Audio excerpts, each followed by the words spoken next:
नमस्कार, मैं हिमांशी अरोड़ा। स्वागत है आप सभी का एनबी न्यूज में। राजधानी लाइव के स्पेशल बुलेटिन में सबसे पहले बात करेंगे हरियाणा की। हरियाणा में 1 मार्च से पहली और तीसरी कक्षा की पढ़ाई शुरू हो चुकी है। पहली और दूसरी कक्षा में 44% बच्चे स्कूल में आ रहे हैं, तो बोर्ड की कक्षाओं में उपस्थिति का आंकड़ा 70% के पार है, जबकि सभी कक्षाओं को मिलाकर कुल 63% बच्चे स्कूलों में पढ़ाई के लिए पहुंच रहे हैं। यदि बोर्ड कक्षाओं की बात की जाए तो 10वीं और 12वीं कक्षा में 72% छात्र स्कूलों में पहुंच रहे हैं और प्राइवेट स्कूलों में 68% बच्चे स्कूल में आ रहे हैं।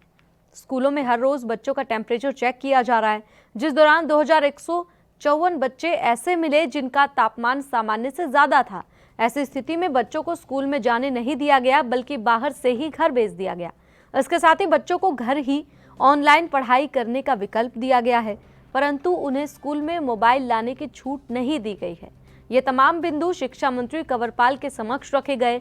शिक्षा मंत्री ने सचिवालय में शिक्षा विभाग के अधिकारियों के साथ बैठक की और कई योजनाओं की रिपोर्ट तलब और साथ ही स्पष्ट निर्देश दिए कि स्कूलों में बच्चों के मोबाइल लाने पर पाबंदी रहेगी। वहीं शिक्षा मंत्री ने विभाग के अधिकारियों को म्यूचुअल ट्रांसफर कराने के इच्छुक जेबीटी शिक्षकों की समस्याओं के संबंध में ठोस कार्रवाई करने के निर्देश दिए। नई राष्ट्रीय शिक्षा नीति पर भी बैठक में चर्चा की गई। शिक्षा मंत्री ने नई शिक्षा नीति को प्रदेश में लागू करने के लिए बनाई गई कमेटियों की रिपोर्ट जल्द प्रस्तुत करने के निर्देश दिए, ताकि नीति को अप्रूव कराया जा सके।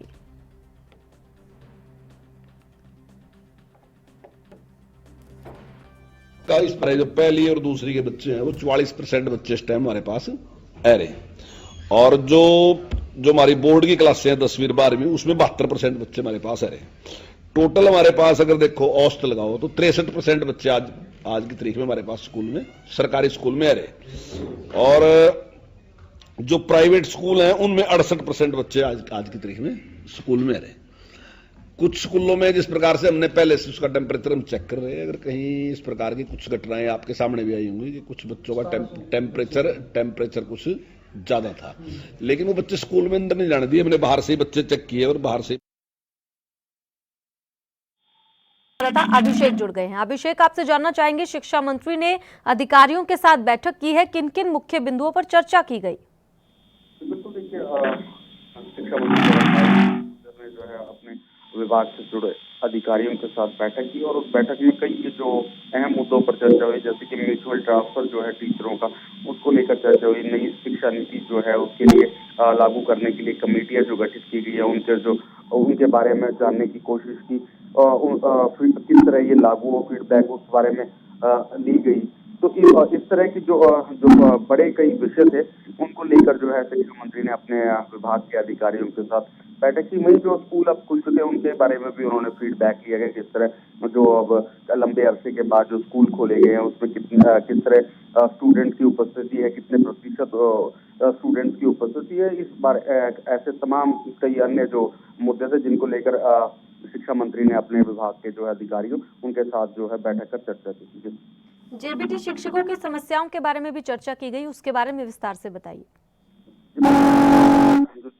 जेबीटी शिक्षकों के बारे में जो चर्चा की, जो म्यूचुअल ट्रांसफर जो है, जिस तरह की जो समस्या कई सामने खड़ी रहती है, जो कि शिक्षा मंत्री के सामने इस तरह के कई जो केस जो सामने आए जिसमें ये म्यूचुअल ट्रांसफर का जो जिक्र किया गया था, तो उसमें उनको अधिकारियों के साथ उसमें चर्चा की और कहा गया साफ तौर पे कि जो म्यूचुअल जो ट्रांसफर जो होते हैं उनके लिए प्रारूप तैयार किया जाए। उसमें अगर शिक्षकों को किसी तरह की अगर समस्या आती है तो उनको जो है जल्द से जल्द दूर किया जाए। और वहीं जो अब 1 मार्च से जो स्कूल जो अब खोले जा रहे हैं, पहली से जो दूसरी कक्षा के, क्योंकि छोटे बच्चे होते हैं और कोरोना का जो है अब संक्रमण बढ़ रहा है, तो उसको लेकर किस तरह की एहतियात बरती जा रही है या किस तरह की शिक्षा विभाग या कहें या स्कूलों में जो तैयारियां या किस तरह की उनके इससे बचाव के जो मापदंड जो रखे जा रहे हैं उसके बारे में भी जो अधिकारी हैं उनसे जो है फीडबैक लिया गया। क्योंकि अभी हाल ही में जो है 2154 जो बच्चे हैं उनका जो टेम्परेचर बढ़ा हुआ पाया गया, तो इसको लेकर भी जो है इस बैठक में शिक्षा मंत्री ने फीडबैक ली।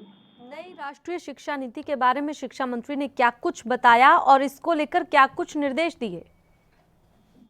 देखिए अब नई शिक्षा नीति जो है वो बनाई गई है केंद्र सरकार की ओर से। तो अब इस हरियाणा में भी जो है इसको लागू किया जाएगा। उसी के तहत जो अब कदम आगे बढ़ाते हुए जो कमेटियां प्रदेश में जो बनाई गई हैं उसको लागू करने के लिए किस तरह वो उसका प्रारूप रहने वाला है, किस तरह उसको लागू की जाए, तो इसके लिए जो कमेटियां गठित की गई हैं उनकी इस बैठक जो आयोजित की गई थी कल सचिवालय अपने कार्यालय में शिक्षा मंत्री के द्वारा, उसमें जो है रिपोर्ट तलब की गई और उनसे फीडबैक मांगी गई है और निर्देश दिए गए हैं कि जो जल्द से जल्द जो ये शिक्षा नीति है इसको अप्रूवल करवाया जाए और इसको लागू किया जाए और इस शिक्षा नीति को का जो पूरा प्रारूप है वो हरियाणा में किस तरह लागू होगा, इस तरह का जो उनके शिक्षा के जो विभाग के अधिकारी थे उनके साथ उनके बैठक कर इसमें चर्चा की है। जी अभिषेक, स्कूल खोल दिए गए हैं, बच्चे वहां पर पहुंच रहे हैं, लेकिन किसी का टेम्परेचर अगर अधिक है उसे घर वापस भेज दिया जा रहा है।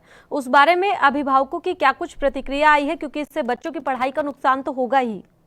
बिल्कुल, देखिए पढ़ाई का जो पिछला कहे 2020 जो साल गया है वो लगभग पूरा का पूरा जो है कोरोना काल में चला गया और जो बच्चे हैं उन्होंने ऑनलाइन के माध्यम से ही जो अपनी स्टडी पूरी की है। घर में रहकर ही कंप्यूटर या लैपटॉप या मोबाइल के जरिए जो है वो उन्होंने ऑनलाइन पढ़ाई करी है। तो अब जो स्कूल खोले गए हैं तो उसमें जो अब काफी भारी संख्या में जो बच्चों का जो टेम्परेचर जो है वो बढ़ा हुआ पाया गया। क्योंकि थर्मल स्क्रीनिंग की जाती है उसके बाद ही जो है एंट्री स्कूल में मिलती है। तो जब टेम्परेचर जब बढ़ा पाया गया तो उन ऐसे बच्चों को जो है घर वापस भेज दिया गया।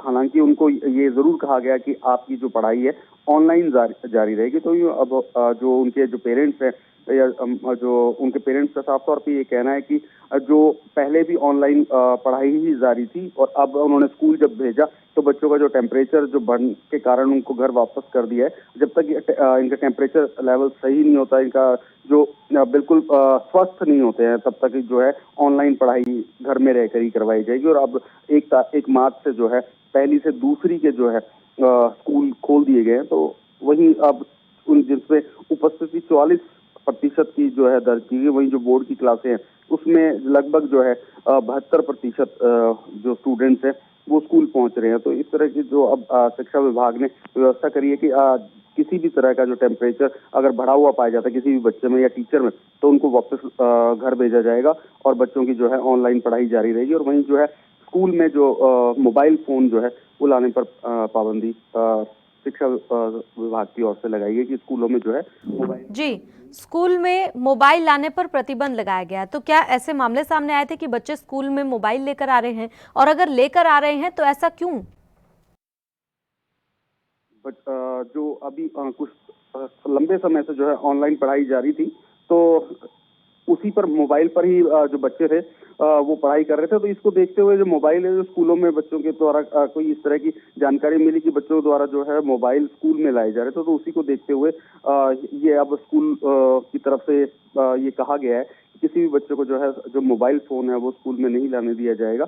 और अगर उन्होंने ऑनलाइन पढ़ाई करनी है तो अपने घर रह के वो पढ़ाई कर सकते हैं। ये वाला भी जो विकल्प है वो शिक्षा विभाग की ओर से स्कूलों की ओर से खुला हुआ है कि अगर स्कूल आना चाहेंगे तो स्कूल में पढ़ाई जारी रहेगी और अगर ऑनलाइन पढ़ाई करनी है तो वो घर रह के भी जो है पुराने प्रारूप के तहत वो ऑनलाइन पढ़ाई कर सकते हैं। अभिषेक, ज्यादा जानकारी देने के लिए। इसी के साथ रुक करते हैं अगली बड़ी खबर की ओर। दिल्ली के बवाना विधानसभा के अंतर्गत वार्ड 32 के निगम उपचुनाव में आप प्रत्याशी की जीत पर बीजेपी प्रत्याशी ने प्रतिक्रिया देते हुए कहा कि दिल्ली की जनता केजरीवाल के फ्री बिजली पानी के मुद्दे पर झांसे में आकर उनको वोट दे रही है। बता दें कि दिल्ली नगर निगम के उपचुनाव में आम आदमी पार्टी 5 सीटों में से 4 सीटों पर जीत हासिल कर चुकी है और 1 सीट पर कांग्रेस ने जीत हासिल की है। 5 सीटों के चुनावी नतीजे आने के बाद आम आदमी पार्टी के कार्यकर्ताओं में खुशी का माहौल देखने को मिला। वहीं दूसरी ओर बीजेपी के अंदर मायूसी साफ देखी जा सकती है। इसी फहरिस्त में बवाना विधानसभा के अंतर्गत आने वाले वार्ड 32 के नतीजे आने के बाद बीजेपी प्रत्याशी राकेश गोयल ने आप प्रत्याशी को जीत की बधाई देते हुए कहा कि दिल्ली की जनता केजरीवाल के फ्री बिजली पानी के झांसे में आकर ही वोट दे रही है। बढ़ती महंगाई के मुद्दे को नकारते हुए बीजेपी प्रत्याशी राकेश गोयल ने कहा कि कांटे की टक्कर रही और आम आदमी पार्टी के साथ हार जीत का अंतर भी ज्यादा नहीं था।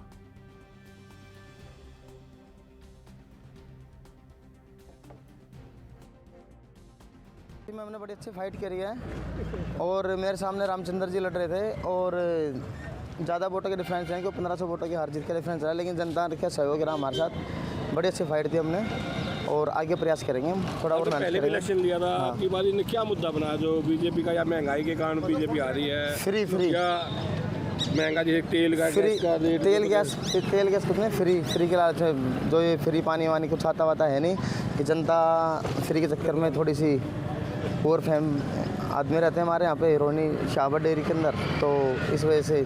और मैं रामचंद्र जी को बधाई देना चाहता हूँ। लगातार पेट्रोल के दाम बढ़ रहे हैं, रसोई गैस के दाम बढ़ रहे हैं, तो ये एक मुद्दा नहीं बना बीजेपी? ऐसा क्यों मुद्दा नहीं, हमने बड़ी अच्छी फाइट दी वैसे, मैं फिर बताना चाहता हूँ। और अपने अपने नसीब होते हैं, किस्मत में नहीं थे, आगे फिर अच्छी फाइट करेंगे, फिर लड़ेंगे चुनाव।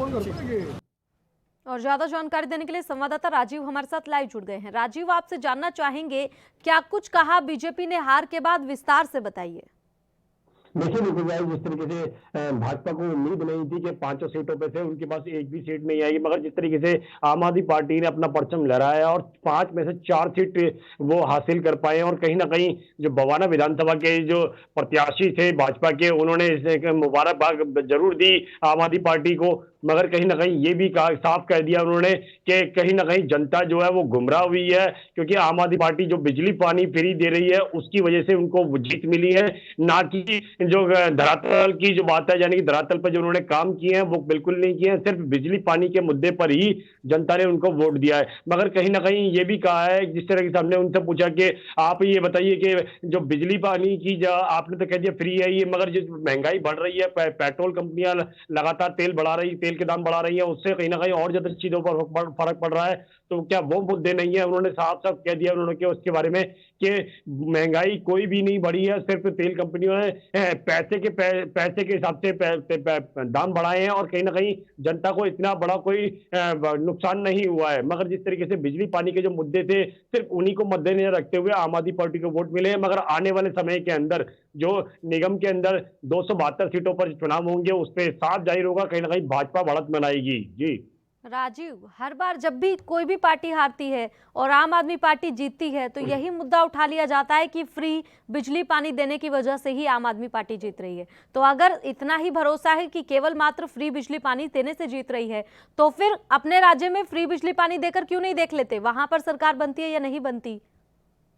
देखिए बिल्कुल यहाँ पर एक चीज यही चीज समझनी होगी, क्योंकि जिस तरीके से आम आदमी पार्टी ने बेशक बिजली पानी फ्री दिया है, क्योंकि और काफी लंबे समय से बिजली पानी फ्री दिया जा रहा है, तो कहीं ना कहीं जनता को राहत जरूर मिल रही है। मगर जिस तरीके से भाजपा के टाइम के अंदर बात करें, लगातार पेट्रोल डीजल के दाम बढ़ रहे हैं, उससे और ज्यादा चीजों पर फर्क पड़ रहा है, तो आम इंसान किसकी तरफ जाएगा? कहीं ना कहीं उस फ्री वाली चीज की तरफ ही जाएगा, जहां से उसको दो पैसे का जो बचत हो रही है और बेनिफिट हो रहा है, और उस तरफ क्यों जाएगा जिस तरफ महंगाई बढ़ रही है और जिस तरफ कहीं ना कहीं उनकी जो घर का बजट है वो कहीं ना कहीं बिगड़ा हुआ है। यही चीज हमने उन प्रत्याशी से यानी कि राकेश गोयल से बात करने की कोशिश करी थी, उन्होंने भी यही कहा कि भाजपा के टाइम पे कोई महंगाई नहीं हो रही है, बल्कि में उन्होंने अच्छे काम करके दिखाए हैं। यहाँ तक कि आम आदमी पार्टी की सरकार जो है वो कहीं ना कहीं दिल्ली के अंदर विफल रही है। अगर वो विफल होती तो कहीं ना कहीं उनको वोट नहीं मिलते, और वो भी 5 में से 4 सीट पे मिलना कहीं ना कहीं आम आदमी पार्टी की बढ़त जरूर दिखाता है। और कहीं ना कहीं ये भी लगता है कि जनता को कहीं ना कहीं जो आम आदमी पार्टी ने जो काम किए हैं वो कहीं ना कहीं अच्छे काम किए हैं। और देखना होगा निगम के अंदर आम आदमी पार्टी की सरकार आती है तो कहीं ना कहीं और ज्यादा फेरबदल जो किया जाएगा, क्योंकि अभी तक भाजपा की सरकार रही है और भाजपा अभी तक निगम के अंदर पूरा बहुमत से हासिल करती आई है, हर बार भाजपा की सरकार रही है। तो कहीं ना कहीं कोशिश यही की जाएगी, अगर आम आदमी पार्टी की सरकार आती है तो इसके अंदर कुछ ऐसे फेरबदल किए जाएंगे जो लोगों की परेशानियां बहुत दूर हो पाएगी, और यहाँ तक कि जो सैलरी को लेकर बार बार विवाद रहता है कहीं ना कहीं बहुत सुलझता हुआ नजर आएगा। जी राजीव, किसान आंदोलन चल रहा है जिसका नतीजा हमेशा बीजेपी भुगत रही है, चाहे बात करें हरियाणा की या बात करें पंजाब के निकाय चुनाव की, तो बीजेपी को हार का सामना करना पड़ रहा है। लगातार किसान आंदोलन इसकी वजह मानी जा रही है, तो दिल्ली के उपचुनाव में भी क्या किसान आंदोलन वजह रही?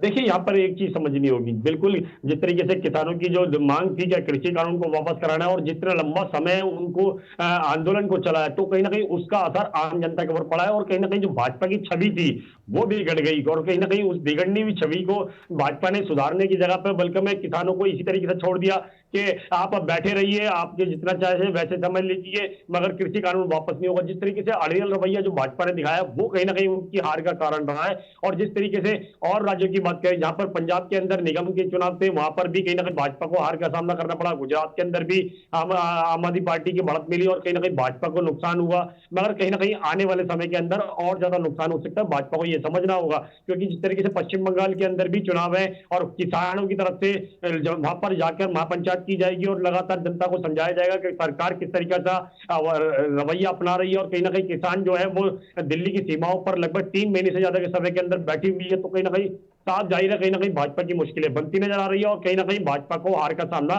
करना पड़ रहा है। और दूसरा मुद्दा यही है, जिस तरीके से महंगाई बढ़ रही है, जो उससे कहीं ना कहीं भाजपा की जो छवि है बिल्कुल बिगड़ चुकी है। और जनता कहीं ना कहीं यही कहती नजर आ रही है कि आपकी बार हमने भाजपा को जरूर लेके आए थे, मगर अब जो चुनाव आएंगे उसके अंदर भाजपा सरकार नहीं आएगी। जो जनता के बारे में सोचेगा उसके बारे में ही उसको ही वोट मिलेंगे। मगर कहीं ना कहीं अब जो महंगाई बढ़ी है तो कहीं ना कहीं साफ जाहिर है, कहीं ना कहीं भाजपा को चाहे दिल्ली के इलेक्शन हो या फिर पश्चिम बंगाल के इलेक्शन हो या फिर कहीं और जगहों के इलेक्शन हो, साफ जाहिर है कहीं ना कहीं जनता का जो गुस्सा है वो देखने को मिल रहा है। जी बिल्कुल राजीव, 5 में से 1 सीट बीजेपी की थी और बीजेपी उसे भी नहीं बचा पाई। हालांकि कांग्रेस का खाता जरूर खुला है, कांग्रेस को 1 सीट जरूर मिली है। तो ऐसे में कयास ये भी लगाए जा रहे हैं, जिस प्रकार से कांग्रेस पार्टी जनता के मुद्दे को, खासतौर पे महंगाई के मुद्दे को जिस प्रकार से उठा रही है, जगह जगह प्रदर्शन कर रही है, तो उसका फायदा यहाँ पर कांग्रेस को मिलता हुआ दिखाई दिया है। देखिए, यहाँ पर 2 चीज समझनी होगी। जिस तरीके से आम आदमी पार्टी की जो 5 सीटों थी वो कहीं ना कहीं 4 सीट लेके आए और जो एक खाता खुला यानी कांग्रेस का खाता खुला, कांग्रेस के खाते खुलने से साफ जाहिर हो गया कि कहीं ना कहीं कांग्रेस की जो उम्मीद थी कि वो दोबारा से बैक कर सकते हैं, तो कहीं ना कहीं वो उम्मीद जाग गई और उनकी। और अब कहीं ना कहीं जो जिस तरीके से लगातार सदन के अंदर भी उन्होंने कांग्रेस के जो किसानों के मुद्दे थे वो उठाए थे, यहाँ तक कि पेट्रोल डीजल के मुद्दे थे वो लगातार उठाने की कोशिश कर रहे हैं। उसकी वजह से ही उनको बस 1 सीट आई है और उससे साफ जाहिर है कहीं ना कहीं जो निगम के इलेक्शन होंगे या पश्चिम बंगाल के जो इलेक्शन है उसके अंदर भी कहीं ना कहीं कांग्रेस को बढ़त मिल सकती है। और इसीलिए वो जो उम्मीद जगी है उनके अंदर, वो उस उम्मीद को खोना नहीं चाहेंगे। और कहीं ना कहीं भाजपा की जो उम्मीद डूबी है उससे कहीं ना कहीं भाजपा को सबक लेना चाहिए, क्योंकि जिस तरीके से महंगाई हो रही है उससे कहीं ना कहीं जनता परेशान है और जनता का गुस्सा कहीं ना कहीं वोट के द्वारा ही जनता सरकार को झेलना पड़ रहा है। मगर जिस तरीके से बात करें निगम के अंदर यानी कि दिल्ली के जो अंदर लगभग 8 महीने बाद या 9 महीने बाद जो इलेक्शन है उससे साफ जाहिर है कहीं ना कहीं यहाँ पर भी भाजपा को करारी हार का सामना करना पड़ सकता है। जी चलिए, शुक्रिया ज्यादा जानकारी देने के लिए राजीव। और इसी के साथ रुक करते हैं अगली बड़ी खबर की ओर।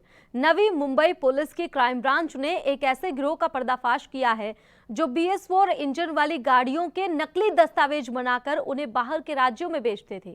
इस मामले में क्राइम ब्रांच ने 9 आरोपियों को गिरफ्तार किया है और उनके पास से BS4 इंजन वाली 151 गाड़ियां बरामद की हैं, जिनकी कीमत करीब 7 करोड़ 15 लाख रुपए है। देश में इस तरह का ये पहला मामला सामने आया है। बता दें कि प्रदूषण करने के कारण BS4 इंजन वाली गाड़ियां काफी पहले बंद हो चुकी हैं। दरअसल नवी मुंबई क्राइम ब्रांच को अपने खुफिया सूत्रों से ये जानकारी मिली थी कि पनवेल के शिरढोन नामक इलाके में एक गिरोह काफी पहले बंद हो चुकी BS4 इंजन की गाड़ियों की बिक्री फर्जी दस्तावेज, फर्जी नंबर प्लेट और फर्जी RTO रजिस्ट्रेशन के जरिए बाहर के राज्यों में कर रहा है। इस जानकारी के मिलते ही क्राइम ब्रांच की टीम ने छापा मारा और कुल 9 आरोपियों को गिरफ्तार कर लिया है। गिरफ्तार आरोपियों से पूछताछ के बाद मिली जानकारी के आधार पर क्राइम ब्रांच ने दिल्ली, हरियाणा, गुजरात, राजस्थान, तेलंगाना, कर्नाटक, हिमाचल प्रदेश के साथ साथ अरुणाचल प्रदेश और पंजाब से करीब 151 BS4 इंजन की गाड़ियां बरामद की हैं। नवी मुंबई पुलिस के कमिश्नर विपिन कुमार सिंह ने बताया कि सुप्रीम कोर्ट द्वारा BS4 गाड़ियां प्रतिबंधित की गई हैं। बावजूद इसके ये गिरोह फर्जी दस्तावेजों के आधार पर गाड़ियों की बिक्री बाहर के राज्यों में कर रहा था।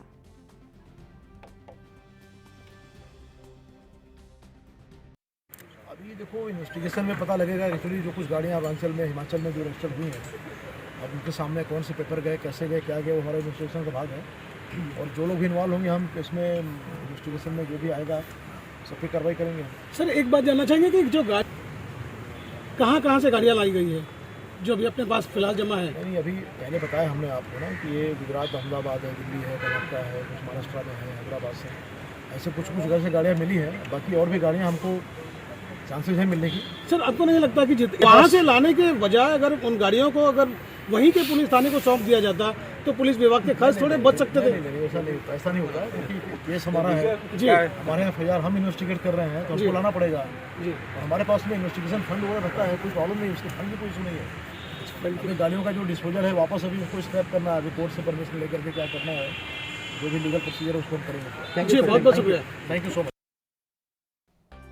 तो पहला मामला ये सामने आया, नवी मुंबई पुलिस ने बड़ी कार्रवाई हालांकि इस मामले में कर दी है। आपको बता दें 9 आरोपियों को गिरफ्तार कर लिया गया है। करोड़ों की प्रतिबंधित BS4 गाड़ियां यहां पर मुंबई पुलिस की क्राइम ब्रांच ने बरामद की है और बड़ी कार्रवाई यहां पर आरोपियों पर करते हुए 9 आरोपियों को गिरफ्तार कर लिया है। कीमत करीब 7 करोड़ 15 लाख रुपए बताई जा रही है। इन गाड़ियों की करीब 151 गाड़ियां पुलिस ने बरामद की हैं। आपको बता दें सुप्रीम कोर्ट की ओर से इनको बंद किया जा चुका, बैन किया जा चुका था। प्रदूषण करने के कारण BS4 इंजन वाली गाड़ियां काफ़ी पहले बंद की जा चुकी थी, लेकिन बावजूद इनके फर्जी तरीके से बिक्री हो रही थी और इस तरह का ये पहला मामला है जिस पर कार्रवाई करते हुए पुलिस ने 9 आरोपियों को गिरफ्तार कर लिया है।